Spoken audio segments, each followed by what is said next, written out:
Yo, what's going on everyone? It's Logan from Calling Our Shot, and today we are making futures bets in college football. Look guys, this year of college football is going to be a great year. Unlike the COVID season last year, was a really weird time. It affected the flow and the pageantry of the game. It was just really weird looking at all these amazing college football stadiums empty, without the students, without the fans. This year is set to be what a bounce back season. So we're going to outlook the win totals. I'll tell you two teams that I think should go over their win totals, two teams that I think should go under, and I'll look at the national championship and Heisman Trophy race. So definitely stay tuned. All these bets I am making myself, and I think you definitely should. Also, consider hitting that subscribe button for us.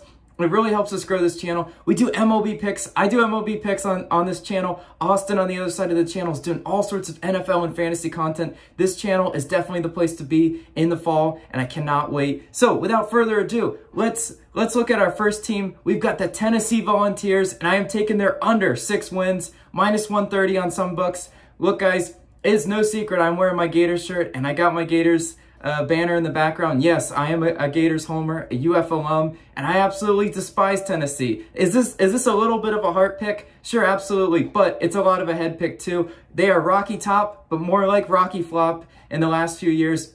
They have lost 12 to 14 of their starters of last year. I mean, wow, they're coming in with a whole brand new team and a brand new head coach. Yes, Josh Heupel from the University of Central Florida, back in my hometown UCF. Yes, so you've got a lot of turnover in this program. And is Josh Heupel really going to turn things around in Rocky Flop? No, not in the SEC. This is where the big boys play. They're going to be a bottom feeder in the SEC East. They're going to be competing with Vanderbilt for a dead last in the SEC East, potentially the SEC. They don't have a quarterback at all this year. I don't know who the front runner is going to be, who's going to step up and lead this team. Josh Heupel, like I said, coming from Central Florida, he preaches offense, but they lost both their top rushers from last season. So who are they going to turn to this year? Your guess is as good as mine, but look, like I said, Josh Heupel just preaches offense.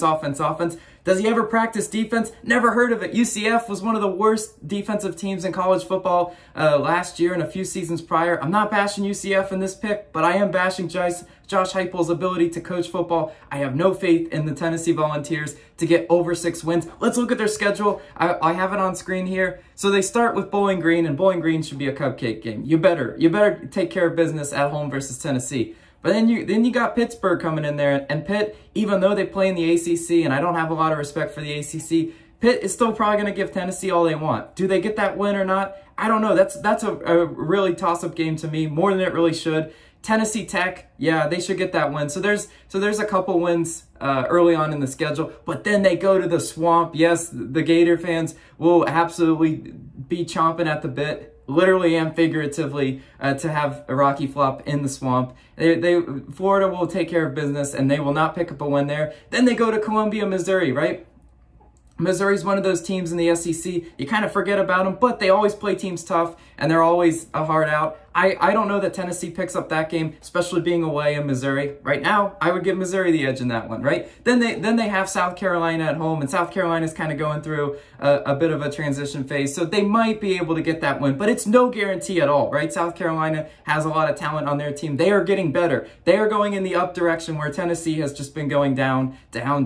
Ole Miss and Lane Kiffin, no, they're not gonna get that win. Lane Kiffin and that offense will be rolling this year. Look out for Ole Miss. That's all I'm saying. They might not play a lot of defense, but Tennessee does not pick up a win there. And then they get to go to Tuscaloosa, Alabama, where they will probably be 35-point underdogs. Not actually, but they will be heavy underdogs against the Tide. Alabama will roll them. Then they play Kentucky. And you know what? They might get a win against South Carolina or Kentucky. I mean, that's to be expected. But do you see 6 wins on this schedule? Absolutely not. Finishing out with Georgia? Nope. Not the Bulldogs. Bulldogs will take care of business. All right, South Alabama, I'll give them that win. And Vanderbilt, yeah, okay, so there's a win there. But you look at how many games that they actually have to win to hit the over 6 total. No, I don't see it. And that's why, again, guys, I am betting the under for Tennessee. 6 wins, minus 130. I'm locking that one in. And our next team, Michigan, I'm taking their under 7.5 total wins, plus 105 on this one. Look, guys, plus value for Michigan to go in there and stink it up like I know Jim Harbaugh to be. Absolutely give it to me all day long, right? So we know they got Jim Harbaugh, and right, their fan base might not love him. A lot of college football mocks him, but they also have a new defensive coordinator this year, and last year they had all sorts of issues on defense, right?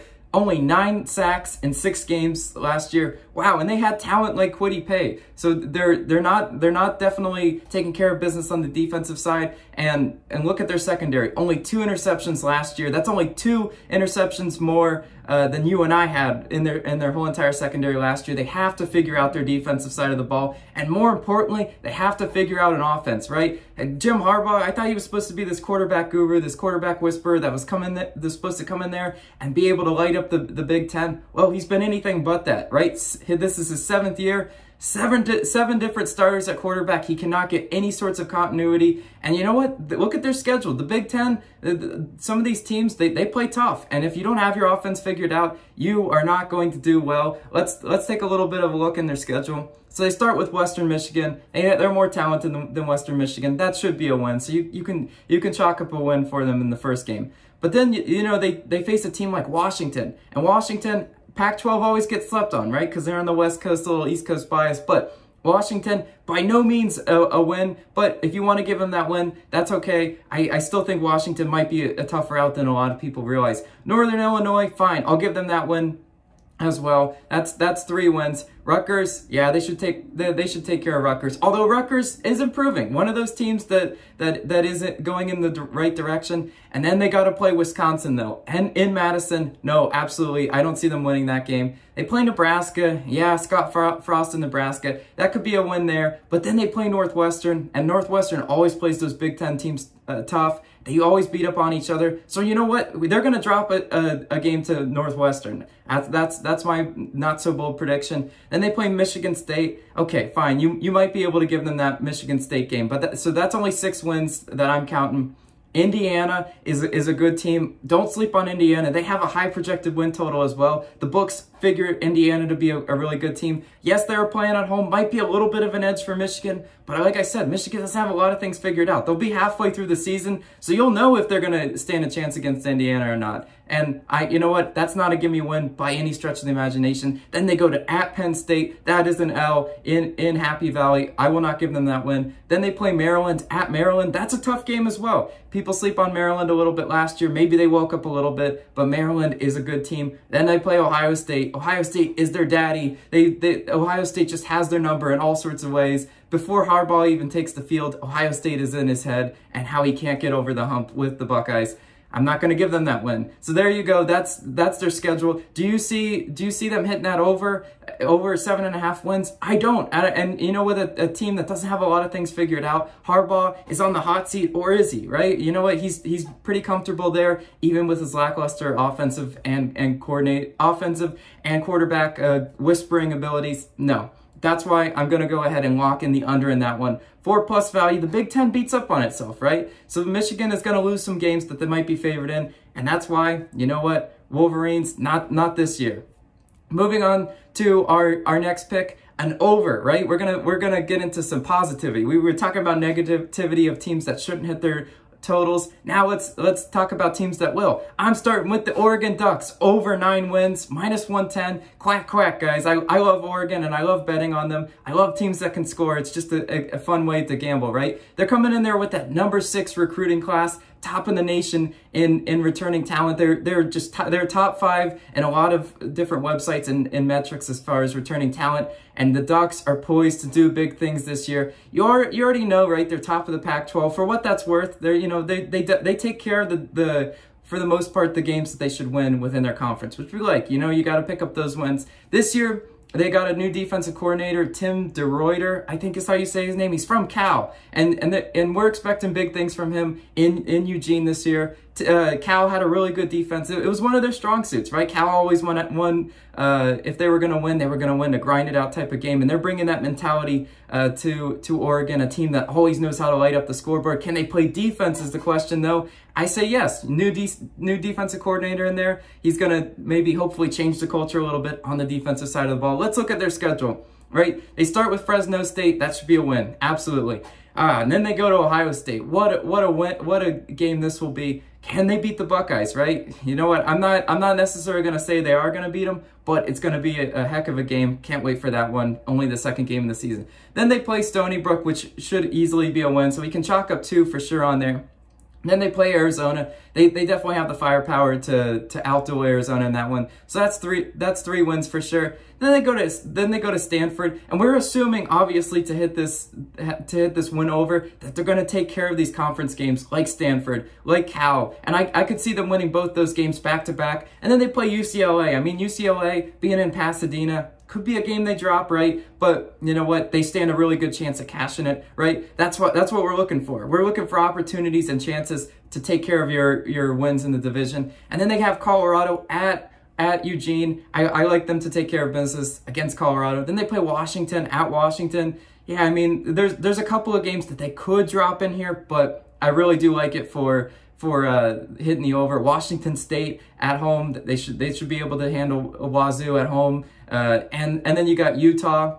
Utah, always a tough team, always a tough out. But again, it's gonna take a little bit to cash these 9 wins. And they finish up with Oregon State, their rival. Those pesky Beavers, right? A heck of a game last year against Oregon State and their rivals. Can they take care of business this year? Sure. We're gonna need some good quarterback play though. They got Shao at quarterback. I believe he should be starting this year, and I expect a lot of big things from the Ducks. Maybe a college football playoff berth for the Ducks. There's no limit on what this team can achieve. They are very talented. Can they finally put it together with a better defense this year? I say absolutely, and that's why I'm locking it in at the -110 odds on this one. So I like the value.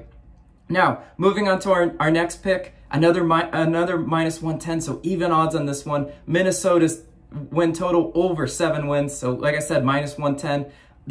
So in 2019 they had 11 wins, and then last year COVID really messed them up. They were one of those teams that I kind of felt bad for them with how bad COVID messed them up with the stop and the starts of the schedule. It just really messed with a lot of teams last year. So they were returning 10 out of 11 starters on offense and 10 out of 11 starters on defense. You like to see that, right? A little bit of continuity from year to year. Running back, Mohamed Ibrahim. He was a really good player for them the past few years, and I definitely think he's poised for a good year this year. He's running behind that returning offensive line. You know, the running back offensive line is something that's not always talked about, right? No one wants to talk about the offensive line, but it is a big factor. And you know, Minnesota, they love to row the boat with PJ Fleck, and they love to win those grinded out, ground and pound type games. They're not necessarily looking to light up the scoreboard like an Oregon, like I just mentioned. No, they're a team that's physical, running behind that offensive line, and look at their defensive line too, right? It starts up front with Minnesota. They're one of those teams that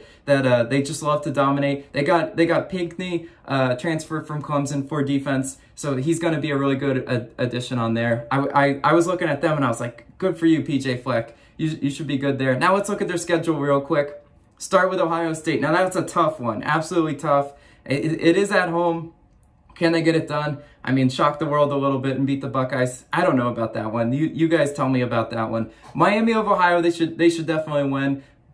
Against Colorado, that would be an interesting game, right? Being in Boulder, could they win it? Sure. I think they might win that one. They could be favored. That's going to be a very close game. Bowling Green should easily take care of business. So that's potentially 3 wins to start, right? And now you get into the meat of their schedule with that Big Ten conference schedule. They play Purdue. You know, at Purdue, that's going to be really interesting. They should be able to take care of business against Purdue. I definitely think Purdue might have a down year. And they play Nebraska. Scott Frost. No, I have no respect for you, Scott Frost. You haven't shown me anything so far. So that should be a win. Then they play Maryland, also at home. So again, they should be able to take care of Nebraska and Maryland and get on a little bit of a roll going to Northwestern. That's going to be a really good game. Those Minnesota Northwestern games are always fun to watch. The classic Big Ten grinded out football. And then they play Illinois, you know, at home. That should be another game that they can take care of. Then Iowa is going to be a little bit of a tough one. But you know what? Could they steal one between Iowa and Indiana? Sure, absolutely they could. And then they finish up with Wisconsin at home. That's going to be a really tough game. But if they get a little bit of conference momentum, some wins strung together, they can definitely stand a chance to beat Wisconsin. So guys, you look at that schedule for Minnesota and you say, can PJ Fleck row the boat this year and have a bounce back year after the COVID year messed them up? Sure. I like the odds on it, and I will take a chance on that over 7 wins for the Minnesota Golden Gophers. Now let's look at the national championship. And look, I love, you know, you can always have your Alabama Crimson Tide bettors, and I respect that, right? SEC, chant it all day long. But I'm also looking at another team this year for a little bit of value. I like Clemson at plus 410 and DJ Uyunglele. You know, you can absolutely butcher that name. I'm just going to call him DJ. DJ to win Heisman at plus 1100 odds. I like both of those for value, right? You know, if a team other than Alabama is going to win it, and you close your eyes and you have to pick it, it should be Clemson. Clemson is a really good team, and like I said, they have a Heisman front runner at quarterback. They play in the All Cupcake Conference. That's what ACC stands for. So they definitely shouldn't have any hard time getting to the college football playoff. They do start a tough game with Georgia, and if they can beat Georgia, I think that will be the role that they need to match up with potentially an Alabama, a type of team like that in the national championship game. And then anything goes, right? You know, Dabo Swinney, proven coach and a proven team. That's why I do like Clemson at the plus 410. If you're making me pick something other than Alabama, I do like them. Thank you guys so much for watching this video. Again, this was the first college football video that we produced this year, and I'm so excited for the season. Let me know your favorite college football future bets down below. I'm really excited. We're going to be back all year doing all sorts of college football weekly picks videos. It's going to be the time to be on this page, so if you aren't subscribed, like I said, I'll say it again, mash that subscribe button. It really does help us grow. This has been Logan. I'll catch you on the next video.